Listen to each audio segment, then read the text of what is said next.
Welcome to the Rugby Obsession Deep Dive.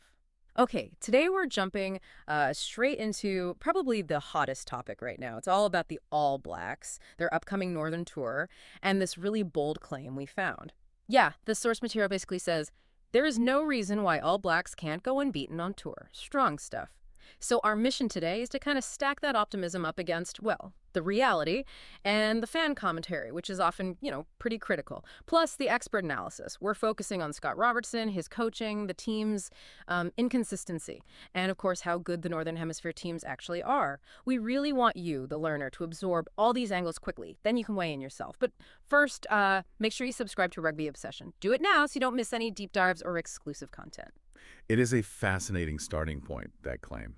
Because, on paper, maybe it holds up. The core argument is the raw talent, right? The source says it's an extremely talented squad, all the weapons needed to comfortably beat Ireland, Scotland, England, Wales. Comfortably, yeah. But talent isn't everything, is it? Exactly. That's the issue. Talent alone doesn't win these tours. And that comfort level, well, it hasn't really shown up consistently since the World Cup. Okay, so let's get into the history a bit, because the source actually mentions the author's own view changed. They recall feeling quite pessimistic before the 2024 tour. Oh, definitely. Yeah, the description was things like unconvinced, lacked pattern, unprepared. Not exactly glowing terms for Test rugby. Not at all, and probably justified back then. But then something clicked on that tour. They found this sudden cohesion, as the source puts it. Yeah. They were mostly outstanding, weren't they? Beating England, beating Ireland. Yeah, impressive wins. And even losing narrowly to France, 30-29. That game showed something different. It really felt like, okay, maybe Robertson's stamp is finally on this team. But here's the twist, right? That momentum, it didn't stick. No, it really didn't.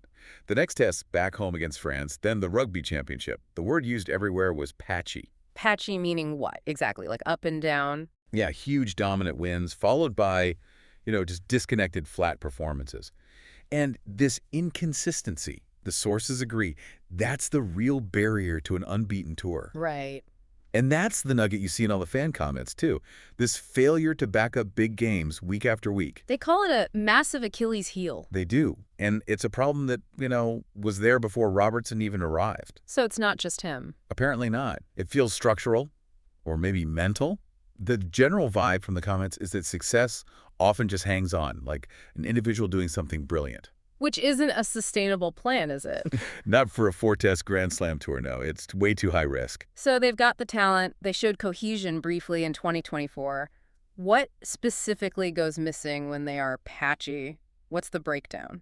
Well, looking at the fan feedback, it seems like two main things. First, clarity in the defensive system. Yeah. Sometimes it's suffocating, sometimes it leaks easy meters. Okay. And the second? Speed of recycling possession. When they're good, the breakdown is clinical. Opposition can't breathe. When they're patchy, they look slow, they concede turnovers, they just look disconnected. So it's like they only apply their talent selectively. That's how it looks, yeah. Yeah.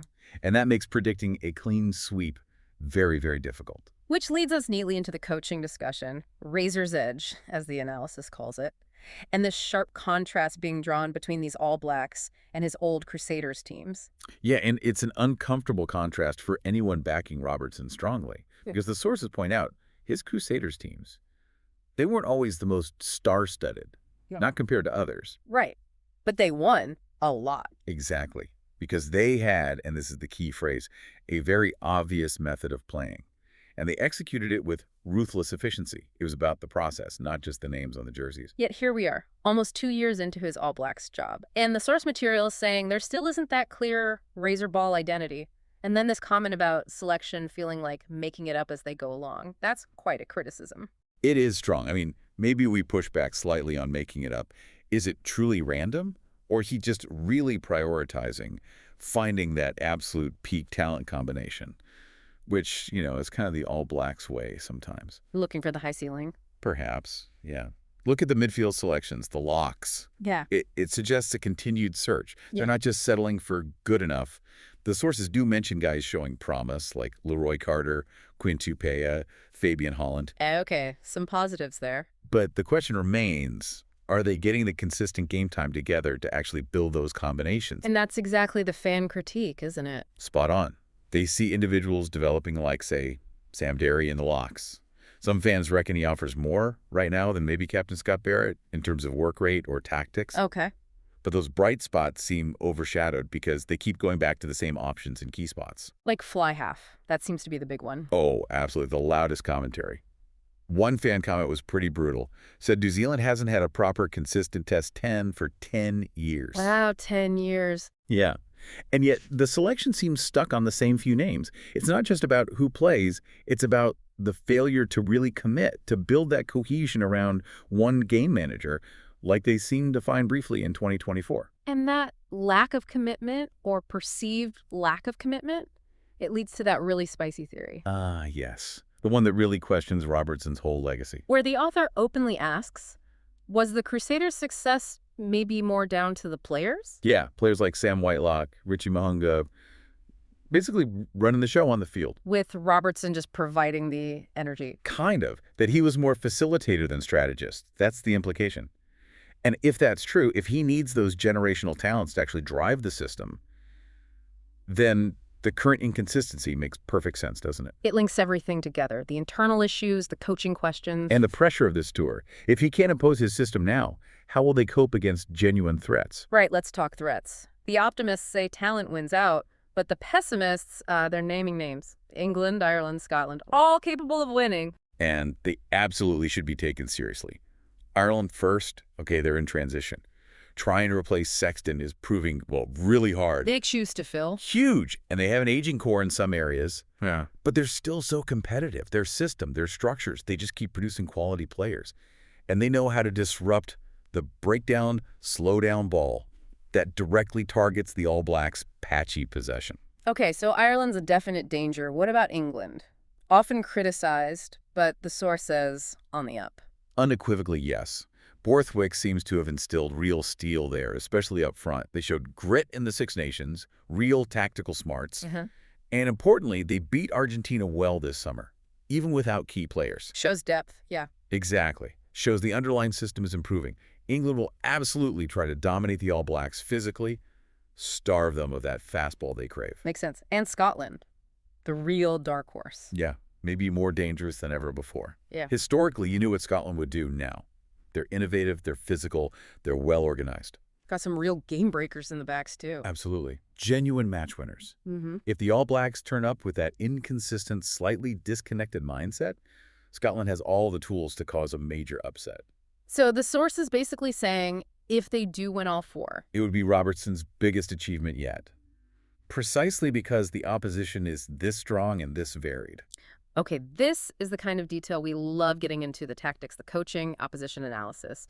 If you enjoy this level of debate, you're definitely in the right place. We dig deep for people obsessed with rugby like us. So if you haven't already, please hit subscribe to Rugby Obsession right now. Don't miss out. Right, moving slightly beyond the tour itself.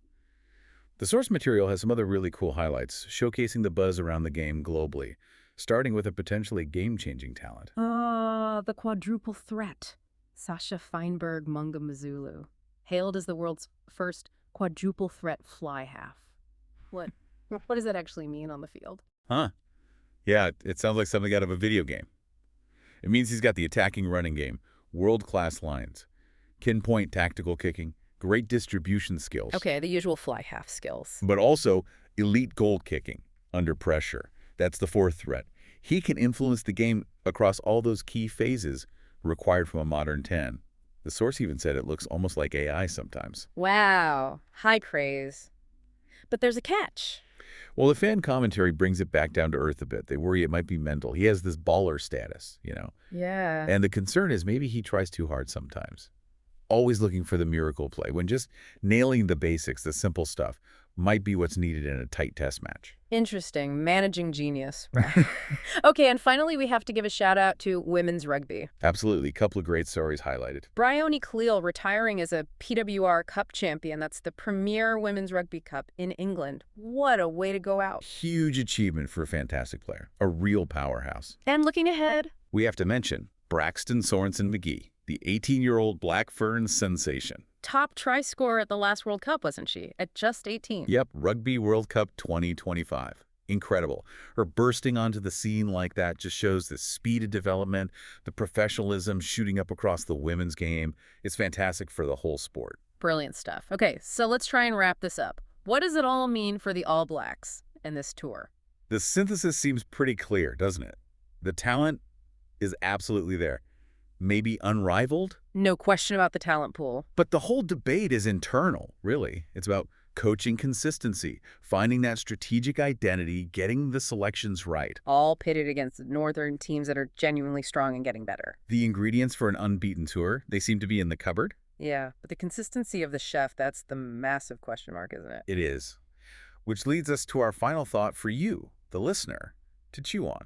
Given all that fan commentary, the suggestion that maybe Robertson is playing it a bit safe, perhaps paralyzed by fear of losing, what specific, maybe adventurous change would you make right now if you were him? Yeah, what move puts his definitive stamp on the team? Whether it's personnel, like a bold call at fly half, or a clear system overhaul, what change guarantees that team cohesion wins out over just hoping for individual brilliance? We'd love to hear your thoughts on that. Get involved in the debate. Tell us what you think about the All Blacks' chances, your bold predictions, win, lose, or draw. And one last time, make sure you subscribe to Rugby Obsession. Thank you so much for listening to this Rugby Obsession deep dive. Yeah, thanks everyone. We will look forward to you tuning into our next deep dive.